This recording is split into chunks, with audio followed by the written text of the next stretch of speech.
Hello, my name is Kaylen Margotta, and I am a pelvic health physical therapist here to talk to you guys today about pelvic health physical therapy and how this relates to being a midwife. I am like I said, pelvic health physical therapist. I've been a PT for the past 5 years and at ActivePT and Sports in Rochester for the past year. I decided to specialize in pelvic health physical therapy because this is an underserved area within women's health. Many women are too embarrassed to talk about any symptoms they might be having with their primary care physician. And even sometimes when they do have the courage to bring it up, they are sometimes told that this is normal with pregnancy or with aging. And I love to empower my patients and bring them knowledge that their symptoms might be common but aren't normal, and they have options to treat them. Here's my email address. If anyone has any questions or concerns, please feel free to reach out to me at any time. So what is pelvic health physical therapy?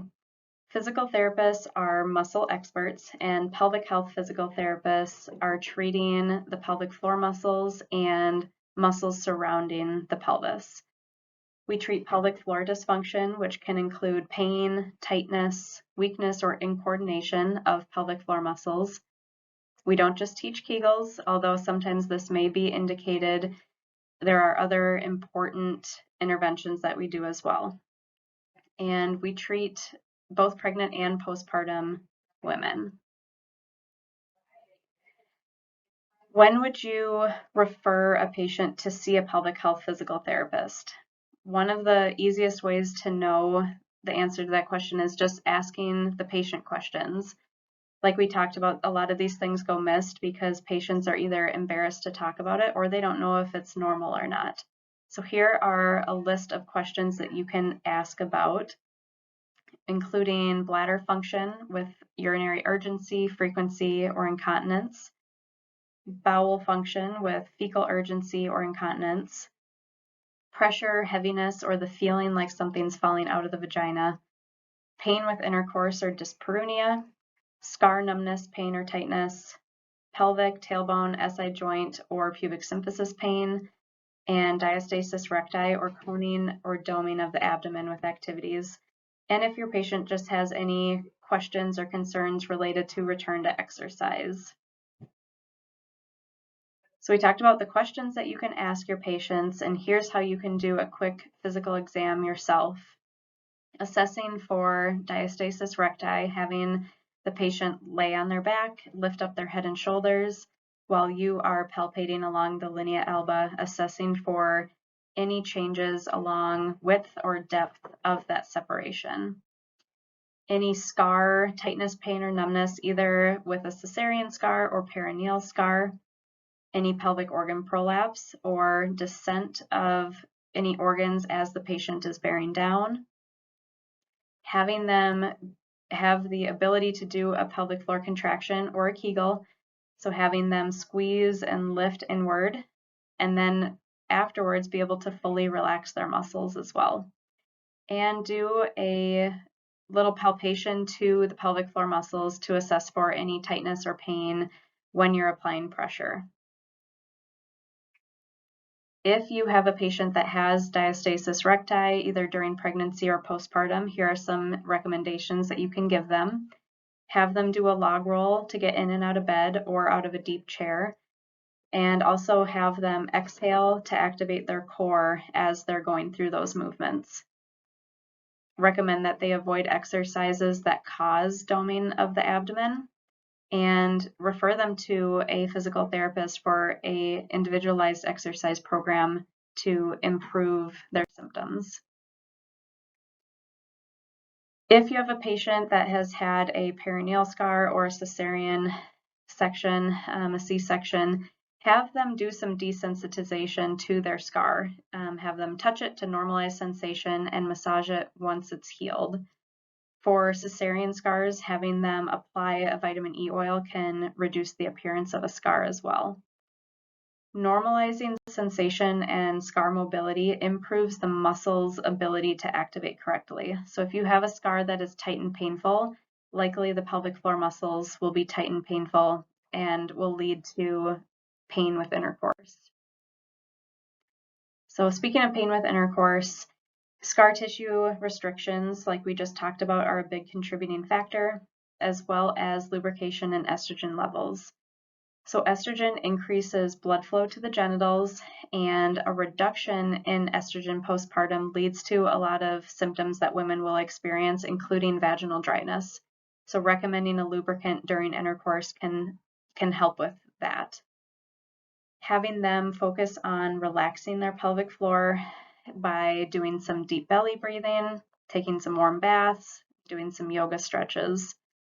And many times we will see a patient 6 weeks postpartum after their follow-up, and they'll have the go-ahead to return to intercourse, but they won't feel ready to do so. So educating that patient to return when they feel ready, and have them be in charge of the position, the pace, and the depth, and communicate with their partner prior, so that they understand where the boundaries are. And if you have a patient with pelvic organ prolapse, here are some more recommendations. So having them keep stool soft and easy to pass, avoid straining or bearing down, keep their feet elevated like in a squatty potty in the picture, and have them work on deep breathing. Cueing them to blow as you go so that they're managing those pressure changes within the abdomen. And actually teaching them how to relax their pelvic floor muscles, because tight or hypertonic muscles can often produce the same symptoms of prolapse, like pressure or heaviness, and this needs to be addressed prior to recommending strengthening of pelvic floor muscles. Another great thing to do is to normalize prolapse and reduce the patient's fear. This can be a scary diagnosis for a lot of women, but the American College of Gynecology says that pelvic organ prolapse affects 1/4 of women in their 40s, 1/3 of women in their 60s, and half of women in their 80s. And there's a lot of tools that we can teach these people to reduce their symptoms. If you have a patient with leaking or urinary incontinence, Kegels or strengthening might be appropriate, but it also might not be the only thing that they need. Making sure that they can relax their muscles and coordinate them is actually oftentimes more important than doing Kegels, and oftentimes women are doing these incorrectly. So one analogy that we like to use is we want pelvic floor muscles to act like a trampoline. Imagine you have 2 water balloons in your hands and you throw one at the concrete ground and one at a trampoline. The concrete ground represents tight and tense pelvic floor muscles. So when that water balloon hits the concrete, that pressure won't get absorbed and the water balloon will break, and that kind of represents the leaking that may happen, versus pelvic floor muscles that are relaxed and kind of bouncy like a trampoline. When you throw that water balloon on there, the pressure will get absorbed, the water balloon is less likely to break, and the person is less likely to leak.